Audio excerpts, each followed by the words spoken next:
Hello everyone, Namaste. Welcome to our new podcast by Jajo international school. आज का हमारा topic है डिकोडिंग हेल्थ.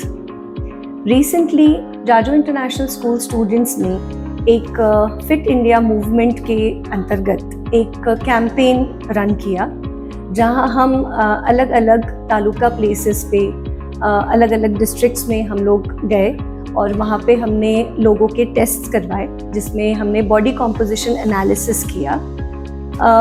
उस एनालिसिस के रिपोर्ट्स में ये समझ में आया कि एक्चुअली जो हमारा जो एक्चुअल एज है और हमारा जो बॉडी एज है उसमें काफ़ी अंतर पाया गया. That was very very new and surprising for all the people who took that test. उस पर से हमने ये सोचा कि क्यों ना हम एक पॉडकास्ट ले, जिसमें जिन लोगों ने भी इस सर्वे में भाग लिया उनको पूरी जानकारी प्राप्त हो कि एक्चुअली बॉडी कॉम्पोजिशन होता क्या है.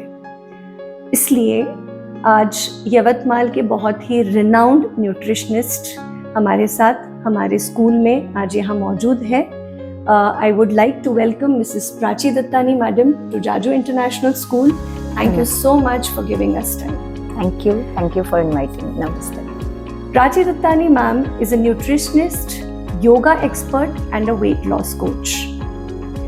Ma'am यवतमाल में स्थित पिंक वेलनेस सेंटर की ओनर है, ट्रेनर है और बहुत सारी महिलाओं के लिए, जो यंग महिलाएं हैं, उनके health related issues, hormones related issues के साथ डील करती हैं. She also works on balanced diet and gives diet plans to all the people those who come along in her center. She has an experience of more than 15 years. So welcome ma'am, welcome to our school. Ma'am, इस सर्वे में जब हमने weighing machine पर लोगों को खड़ा किया और जो रिपोर्ट जनरेट हुई, वो रिपोर्ट से हमने जब बताया लोगों को कि आपका एक्चुअल वेट और आपका जो बॉडी एज है वो कहीं पे मैच नहीं कर रहा है, या एक्चुअल एज और बॉडी एज मैच नहीं कर रहा, तो they were very surprised to me. There was a term called BMI. क्या होता है ये BMI? आज हम आपसे जानना चाहेंगे. ओके, सी एक्चुअल एज और बॉडी एज में जो डिफरेंस है वो बेसिकली हमारे लाइफस्टाइल से रिलेटेड है, और BMI भी जो है वो हमारे लाइफस्टाइल से रिलेटेड है.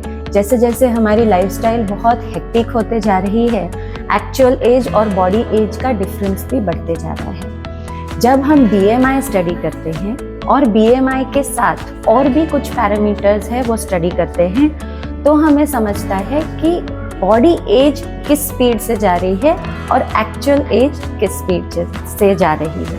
Okay, so BMI is basically body mass index. मतलब आपके हाइट के हिसाब से आपका वेट कितना है या कितना होना चाहिए. इस इंडेक्स को एक स्टैंडर्डाइजेशन दिया गया और उसे एज अ फिटनेस पैरामीटर पहले कंसिडर किया गया. BMI को as a fitness parameter consider किया जाता था, लेकिन फिर पता चला कि this is not a foolproof criteria for your fitness levels. क्योंकि ऐसा हो सकता है कि दो लोगों का BMI तो सेम है, लेकिन एक शायद थोड़ा ज़्यादा मोटा दिख रहा है या कोई ज़्यादा दुबला दिख रहा है, बट BMI दोनों का सेम है. किसी का एब्डोमिनल फैट ज़्यादा है, किसी का एब्डोमिनल फैट कम है, लेकिन BMI ज़्यादा है. There is one more factor called waist to hip ratio, यानी आपके पेट का और आपका हिप का रेशियो कितना है. तो फिर देखा गया कि दो सेम BMI के लोग अलग हो सकते हैं, और इसलिए BMI को फुल प्रूफ क्राइटेरिया ना समझते हुए और बहुत सारे क्राइटेरियाज ऐड किए गए, जैसे बॉडी कॉम्पोजिशन है, BMR है, और इन क्राइटेरियाज के बेसिस पर आपकी बॉडी एज डिसाइड करना सही समझा गया if we are talking about your fitness. So this is very important कि हम हमारी बॉडी एज को कितना समझ पा रहे हैं. सो BMI is body mass index. आपका मास किस तरह डिवाइडेड है, लेकिन ये डिवीजन कभी कभी गलत भी हो सकता है. इसलिए फिर body composition becomes very important as far as your body age is concerned. अभी आपने एक टर्म यूज किया BMR, तो BMI और BMR में क्या फर्क है? Okay, so BMI is body mass index, BMR is basal metabolic rate. Now basal metabolic rate का मतलब होता है कि बैठे बैठे आपके नॉर्मल काम करते हुए या फिर एक जगह बैठे हुए आपका शरीर कितने मेटाबॉलिक रेट से काम कर रहा है, कितनी कैलोरीज बर्न कर रहा है, that is called basal metabolic rate. और इस मेटाबॉलिज्म के भरोसे आपकी शरीर की गाड़ी चल रही है। This is basal metabolic rate. इसका भी एक स्टैंडर्ड डिसाइड किया गया है और अगर आप उस स्टैंडर्ड के क्राइटेरिया में फिट होते हैं, उस रेंज में फिट होते हैं, तो आपका फिटनेस लेवल अच्छा माना जाता है। अगर उससे कम है तो आपका फिटनेस लेवल पर आपको थोड़ा बढ़ाना होगा। उस BMR अगर बहुत ज़्यादा है तो ये भी अच्छा नहीं माना जाता। अगर आपकी बॉडी बहुत ज़्यादा कैलोरीज बर्न कर रही है तो वो भी सही नहीं है, उस पर भी आपको काम करना होगा। There has to be a balance, right? So this is very very important that we understand not only our weight but our body composition. Yes, exactly. Body composition तो समझना बहुत ज़रूरी है। Because generally people become conscious when they weigh themselves. Weighing machine पे खड़े होते से ही उनको लगता है अरे मेरा वेट बहुत ज़्यादा बढ़ गया या मैं अंडर वेट हूँ, and then they start dieting. Crash diets करते हैं, जो सोशल मीडिया पर फ्लैश हो रहा है उन डाइट्स को फॉलो करना शुरू कर देते हैं without understanding actual composition of their body.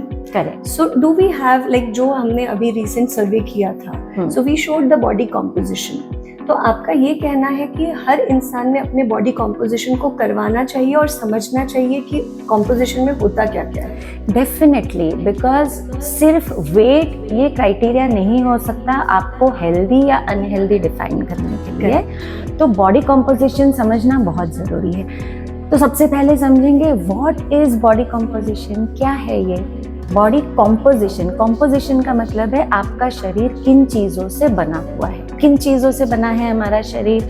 अस्थि से बना है, बोन्स जिसे हम कहते हैं, मज्जा से बना है जिसे हम मसल्स कहते हैं, मांस कहते हैं। वो मांस में दो टाइप होता है, एक मसल होता है, एक फैट, यानी हमारी मांसपेशियाँ, और हमारा फैट जिसको हम स्नायु कहते हैं या फिर चर्बी कहते हैं। ओके, सो वो चर्बी से बना है, ब्लड से बना हुआ है, और कुछ लिक्विड्स हमारे शरीर में होते हैं, कुछ ऑर्गन्स का, कुछ टिश्यूज का वजन होता है। This is called body composition. Now ये बॉडी कॉम्पोजिशन से हमारा शरीर बना हुआ है और ये हर किसी का अलग होगा। नाउ इसके भी कुछ स्टैंडर्ड पैरामीटर्स डिसाइड किए गए